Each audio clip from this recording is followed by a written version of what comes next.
Hello students, I am Nidhi and today we will discuss the poem A Photograph of class 11th and it is written by Shirley Towson. Now before starting the poem, I will give you a brief introduction of the poem, that what is the poem about. In this poem, the poet describes how deeply she feels the loss of her mother. This poem is kind of tribute to the poet's mother. In this poem, she recalls her mother and her memories while looking at a childhood photograph.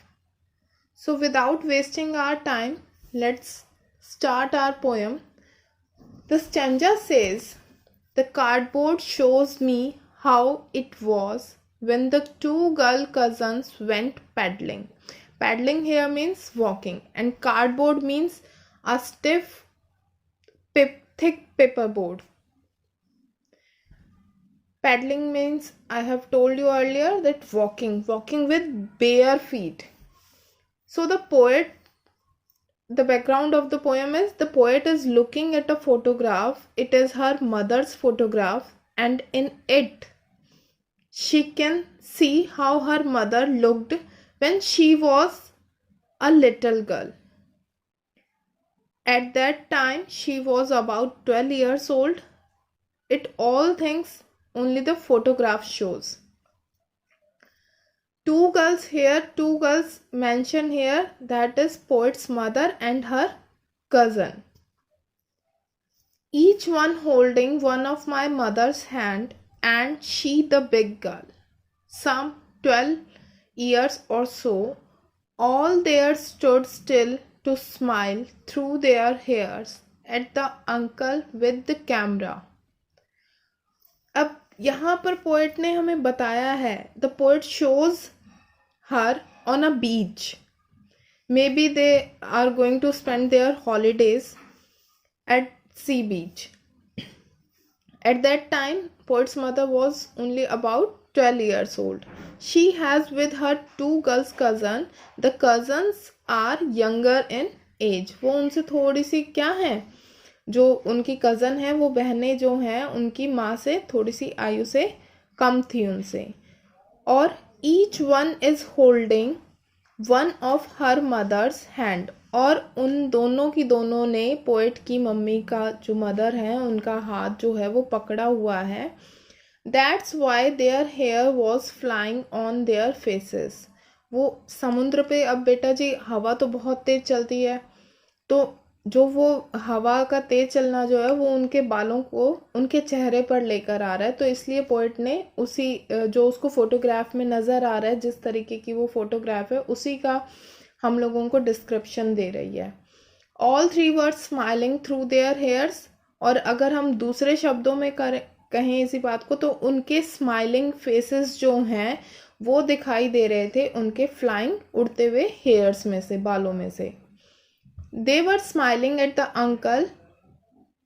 वो उन uncle की तरफ smile कर रही थी जो camera लिए हुए थे, and was taking their photograph. और उन्होंने ही तो उनकी फ़ोटो ली है. दैट मीन्स वो जो सी बीच पर गए हुए हैं, वो कार्डबोर्ड जो है, स्टार्टिंग से मैं एक बार फिर से बता देती हूँ यहाँ तक, कि कार्डबोर्ड जो है वो शो कर रहा है, उसमें पोएट जो है फ़ोटो देख रही है, और वो उसकी मम्मी की फ़ोटो है जिसमें कि उसने दो गर्ल्स और उनके कज़न जो हैं मम्मी की, वो उनके साथ चल रही हैं. और सभी ने, यानी तीनों लड़कियों ने जो हैं वो क्या पकड़ रखा है, एक दूसरे का हाथ पकड़ रखा है. And she is the big girl. और वो जो हैं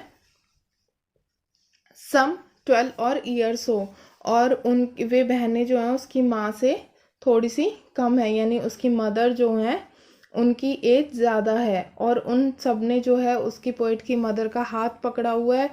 सभी के जो है फेस पर हेयर्स आए हुए हैं हवा के कारण, और उनके स्माइलिंग फेसेस जो हैं वो उनके उसमें से हेयर्स में से नज़र आ रहे हैं. A sweet face my mother's that was before I born. and the sea, which appears to have changed less, washed their terribly transient feet. अब यहाँ पर transient here means transient means जो brief हो, lasting for only a short time, मतलब अस्थायी जो चीज़ें होती हैं उनको हम ट्रांजिएंट बोलते हैं। तो यहाँ पर पोएट हमें क्या बताती है, जब वो फोटोग्राफ की तरफ देख रही है कि उनके अंकल ने फोटोग्राफ उनकी ले ली। The poet says that her mother had a sweet face, लेकिन वो कब का है, बिफोर शी वॉज बॉर्न, यानी पोएट जब उन पैदा हुई थी उससे काफ़ी पहले का है। वो बता रही है कि उसकी मदर का फेस काफ़ी स्वीट है। The 3 girls were standing in the sea and sea was washing their feet. अब वो सी में खड़ी हैं तो वो उनके पानी तो आएगा, लहरें आएंगी जाएंगी, तो लहरें जो हैं उनके फीट को बार बार वॉश कर रही हैं। The poet says that sea has changed little since then. हो सकता है कि तब से लेकर समुद्र में अब तक कोई तब्दीली नहीं आई हो, but a terrible change has come about those whose feet it was washing. लेकिन उन लोगों की लाइफ में बहुत ज़्यादा चेंजेस आ चुके हैं जिनके वो पैरों को धो रहा था। अब सी तो चेंज नहीं हो सकता ना, लेकिन जो पोएट की मदर है वो बड़ी भी हो गई, फिर पोएट भी, उनकी शादी भी हो गई, पोएट भी पैदा हो गई। अब पोएट की मदर जो है वो शायद नहीं भी हैं, क्योंकि वो ट्रिब्यूट दे रही है तो ऑब्वियस सी बात की वो नहीं है। तो इस तरीके से उनकी लाइफ में बहुत ज़्यादा चेंज आ गया जिनके सी जो है वो वॉश कर रहा था। Now move to our other next lines of the stanzas. Some 20-30 years later, she would laugh at the snapshot. Here snapshot means photograph. See Betty and Dolly, she would say, and look how they dressed us for the beach. अब यहाँ पर जो है poet हमें क्या बताना चाहती है, Betty and Dolly. Here we got the name of 2 girls cousins who are being seen in the photograph with the poet's mother. तो यहाँ पर हमें पोएट अब क्या समझाएगी वो हम समझते हैं। आफ्टर 20 और 30 years the mother would take out that photograph. अब मदर ने 20 और 30 साल बाद वही फोटोग्राफ निकाली जो उसके बचपन में उसने क्लिक करवाई थी, एंड लुक्ड एट इट, और उसकी तरफ देख रही है। By that time she had been married, और उसको पोएट को जो पोएट की मदर जो है उसको वो पोएट भी हो चुकी है, यानी एज अ डॉटर वो भी हो चुकी है। She would looked at the photograph and laugh a little, थोड़ी सी वो हंसते हुए कहती है, she would say to the poet. अब वो पोएट को बता रही है ना कि कैसे उन्होंने बचपन में वो सारी चीज़ें, मतलब she was trying to just recall their memories. Looked at Betty and Dolly, look how they had dressed us for the beach. देखो, उसको मम्मी को वो याद आ रहा है कि वो सी हॉलीडेज पर जब वो गए थे।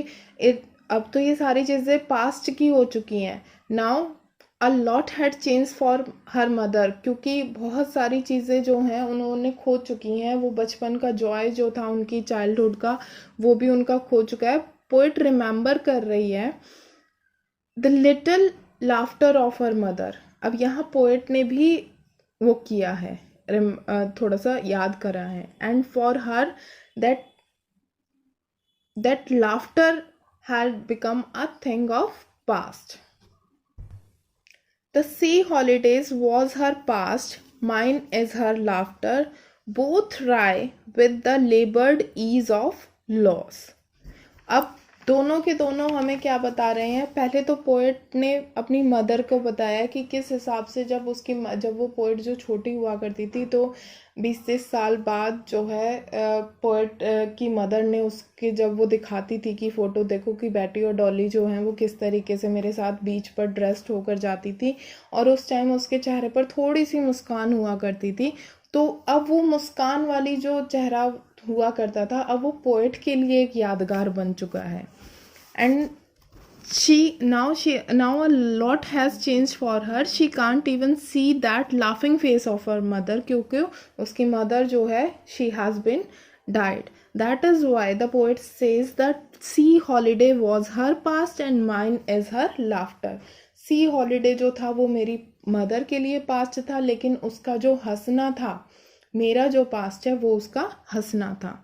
Just as the mother face has turned wry after she had lost the innocent joy of the childhood, जैसा कि उसने बचपन में अपनी वो सारी मम्मी का जितना भी वो चेहरा था, वो मासूमियत भरा, वो खो दिया था। So to the poet's face has turned wry after losing the joy of her mother's company.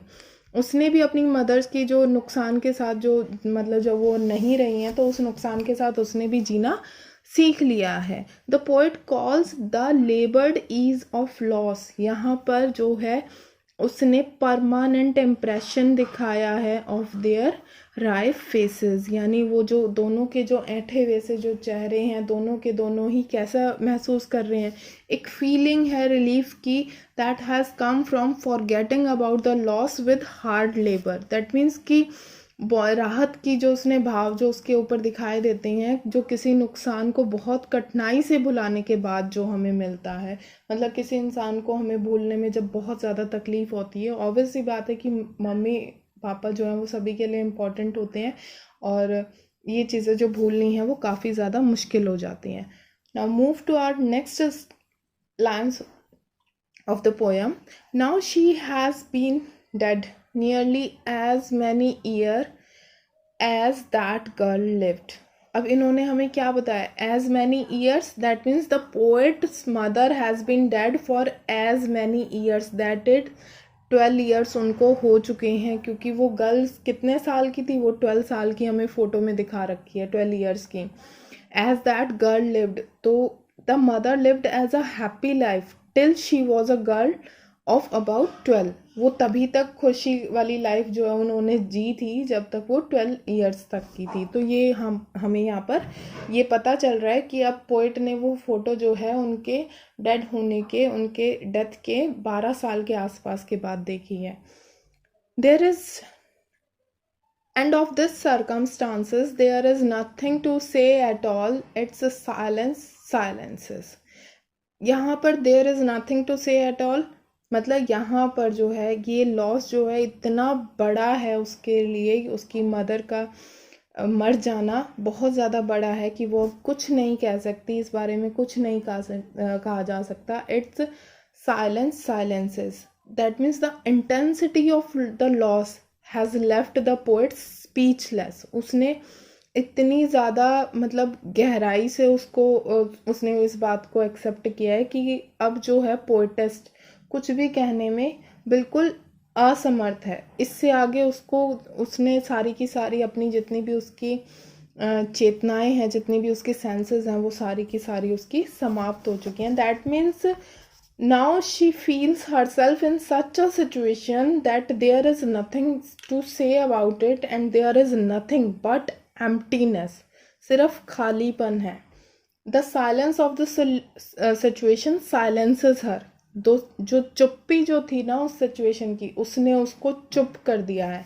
In other words, अगर हम समझें, her loss has left her speechless and it has killed all the feelings in her completely.